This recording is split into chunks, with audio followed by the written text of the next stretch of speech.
At 3:30, we had number 1, Georgia, who's 10-0, traveling to Tennessee, who's 7-3. Georgia favored by 10 points on CBS.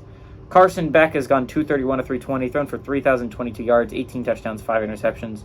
Dacian Edwards on the ground has had 123 carries for 692 yards and 10 touchdowns.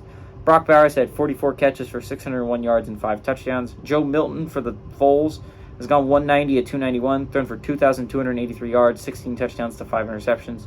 Jalen Wright has had 117 carries for 848 yards and 3 touchdowns. Squirrel White has had 49 catches for 609 yards and 2 touchdowns. Georgia's 27-23 against Tennessee all time. Last 6 games have gone to Georgia from 2017 to 2022, and none of these games have been one-possession football games. And Georgia's 6-1 against Tennessee under Smart. And the only year they lost was Kirby Smart's first year as head coach of the Dogs. Tennessee hasn't looked good. Like, this was a Tennessee team that's coming off a great year, a 2-loss year. I believe they finished the year 11-2. And it's like, yeah, it was a great team. Tennessee really did play some really good football last year. But you lose Hendon Hooker. You don't get Hendon Hooker every year if you're Tennessee, right? This is a problem with a lot of college football teams, is they think they're going to have great quarterback after great quarterback after great quarterback.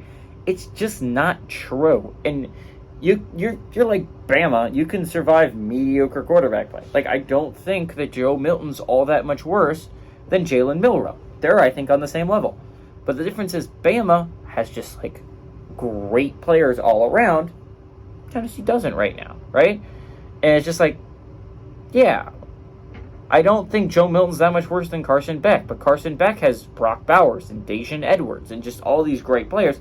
Tennessee doesn't quite have that. And it's just like, a lot of teams think they're going to get great quarterback after great quarterback after great quarterback, and it's just not true. It's just not, realistically speaking. If you're into these football teams, it's what's going to happen. It's just not. So, I don't know. Tennessee, I think, was overestimating themselves heading into this year, thinking they could actually compete for that side of the SEC. But this isn't an awful Tennessee squad. And this is Georgia. The thing is with Georgia is, like, I see 2 different Georgia teams. You see a Georgia team that, like, just takes it to their opponent. Like the Florida game or the Ole Miss game, and it's just like, wow, that team is a world destroyer.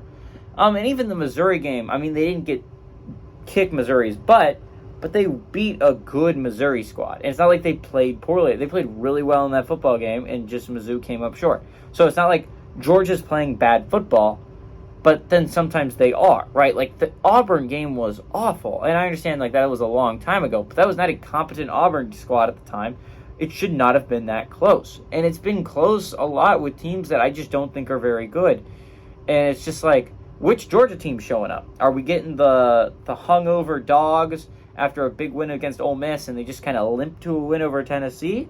Or are we going to get the Dogs that I think could legitimately compete for a national championship? And I'm hard on Georgia because I hate Georgia, but I legitimately believe there's so much talent on that football team. You could three-peat easily, but just sometimes you don't play up to your level. You don't play up to your expectations, and you let teams that shouldn't be in football games into football games, right? And it's just like, they shouldn't be there. Tennessee shouldn't be there. This should not be a close game. And if it is, it's because Georgia let them be in this football game. I think Georgia wins. I think Georgia wins by a lot. I think a hangover is real coming off a win against Ole Miss, but I just don't think Tennessee is a good enough football team to beat Georgia, even if they are a little hungover. Give me Georgia to win on the road.